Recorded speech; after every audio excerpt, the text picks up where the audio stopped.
Ni amakuru ababaje, ni amakuru akomeje kubica ku mbuga nkoranyambaga, ni amakuru akomeje kubabaza abanyarwanda bose muri rusange, cyane cyane abamenye iyi nkuru. Abantu bamenye iyi nkuru y'uyu munyarwanda warasiwe hariya muri Canada na polisi, bamwe bati yari avuye kwiba, abandi bati yari yahururijwe n'abaturanyi. Uko byagenda kose hari harimo ikibazo. Byinshi bikomeje kuvugwa ku mbuga nkoranyambaga, ngiye kukumara amatsiko gusa. Ibintu byo kuvuga ko yari avuye kwiba byo tubanze tubishyireho akadomo birangire, kuko si byo. Nk'uko ibinyamakuru byose byagiye bibigaruka, abantu bakoresha Twitter mujye mwirinda rwose gukwirakwiza ikinyoma, gufata umugabo usa gutya, gufata umuntu umeze gutya, noneho yanapfuye, kuko ni ibibazo. Abanyarwanda murahita mubyumva, murahita munyumva namwe, kuba umuntu wenda yapfuye none ukamusiga n'icyasha.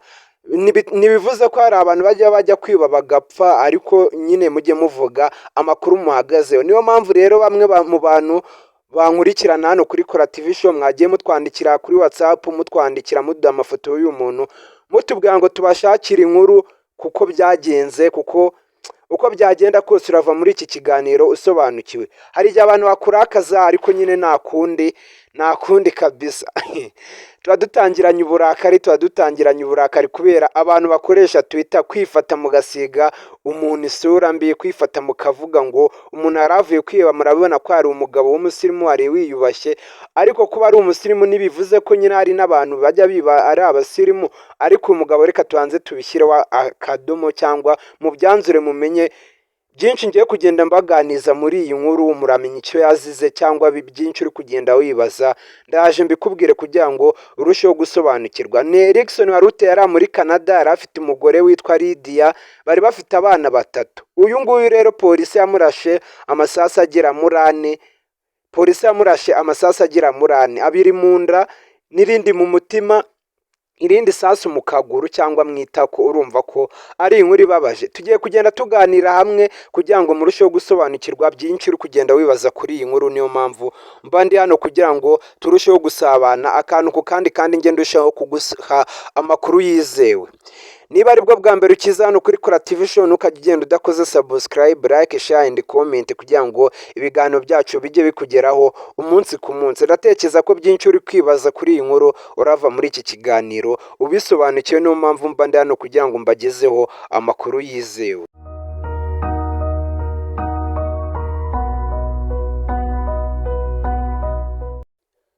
Erikson Kabera, umunyakanada ukomoka mu Rwanda, yishwe kuwa gatandatu arashwe n'abapolisi bahara muri Canada. Umugore bashakanye Lydia Nimbeshaho avuga ko bifuza ubutabera kandi bashaka kumenya ukuri kose kukajya hanze, cyane ko hari ibintu byinshi bagiye banga gushyira hanze. Urwego rushinzwe iperereza hariya mu gihugu cya Canada, Special Investigation Unit CIU rw'intara ya Ontario, rwatangaje ko ahagana saa 11 z'umugoroba kuwa gatandatu abapolisi mu mujyi wa Hamilton uri hafi ya Toronto bahamagajwe batabazwa ko hari umugabo uri kwitwara mu buryo budasanzwe, bitewe n'ukuntu yari ari kwitwara biteye ubwoba. Nk'uko ibinyamakuru byagiye bibigarukaho hariya mu gihugu cya Canada, n'ibindi binyamakuru bigiye byandika inkuru hano mu Rwanda.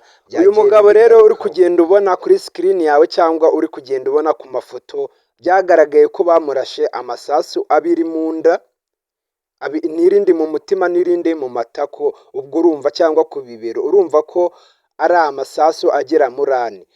Uyu mugabo bamurashe bamuturutse imbere, nyuma y'uko ngo yari yahamagarijwe. Uko byagenda kose ngo ni umuturanyi wamutanze hariya muri Canada.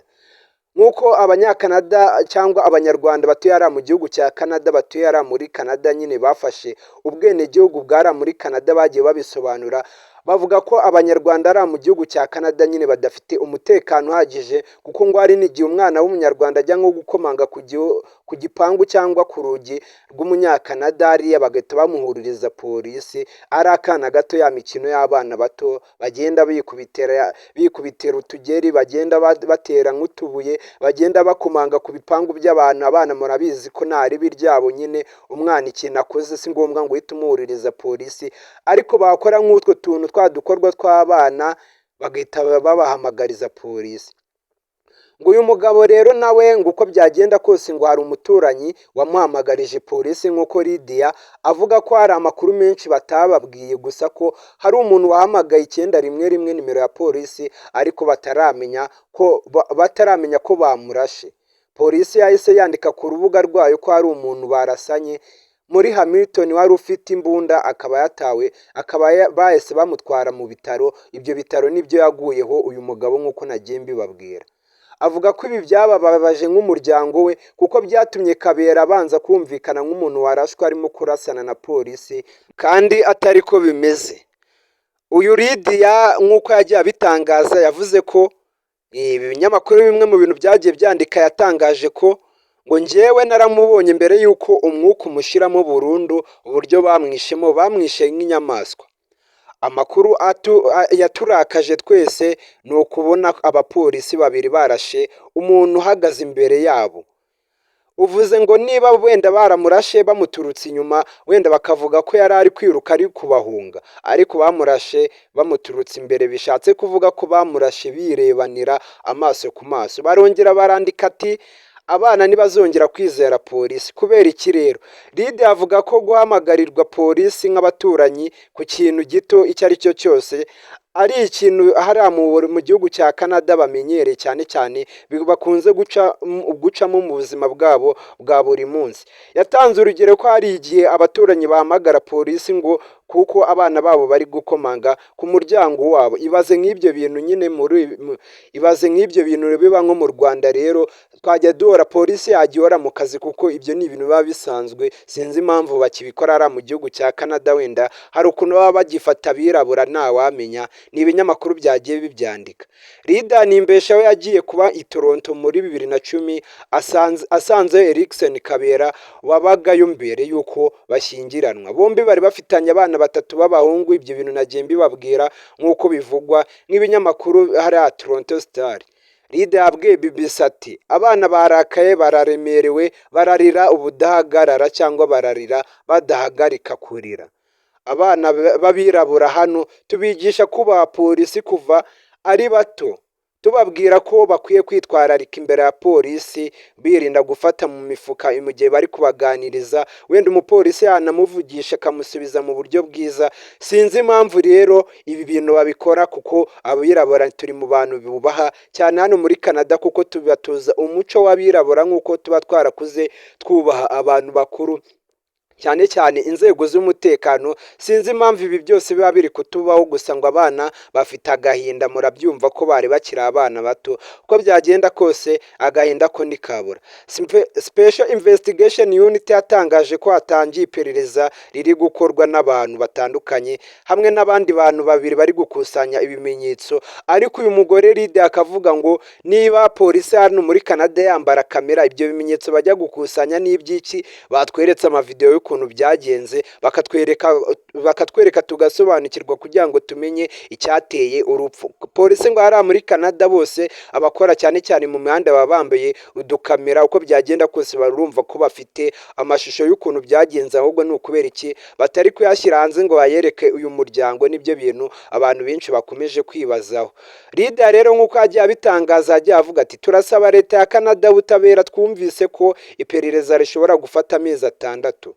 Twasabye ko tubona ibimenyetso by'ako kanya. Hano ni amategeko ko abapolisi baba bambaye kamera. Turifuza ko batwereka video z'ibyabaye kugira ngo turusheho kuva mu rujijo, kandi dukeneye kumenya uwahamagaye polisi cyangwa wadutabarije uwahamagaye 911. Icyo baregaga koko niba umuntu ahamagaye polisi biba byumvikana ko afite n'ikibazo, tumenye ikintu bari kumurega. Turashaka ubutabera kuko muri iki gihugu hari amategeko.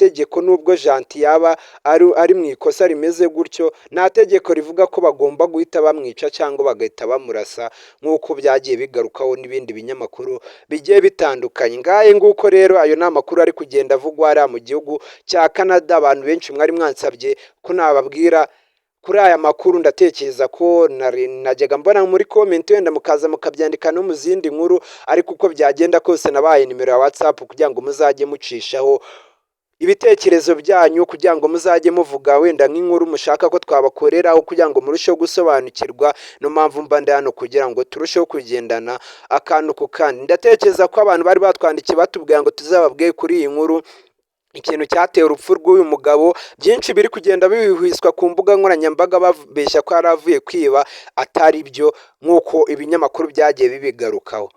Sinagenda n'abasigiyemo nimero kugira ngo mujye murushaho kuduha ibitekerezo, kandi niba ushaka kutwandikira komenti ziba zifunguye kuri YouTube, ndagerageza ibishoboka byose nubwo aba ari nyinshi nkanyuzamo amaso kugira ngo turusheho kugenda twungurana ibitekerezo. Imana ikomeze kubandindira, mugire ibihe byiza, mbifurije amahoro n'imigisha. Nimero ya telefoni ni 0788955620, turusheho kugenda twungurana ibitekerezo, kandi nawe ushaka kutwandikira kuri WhatsApp wakoresha iyo nimero. Mbifurije icyumweru cy'umugisha kandi Imana ikomeze kubandindira. Ciao ciao.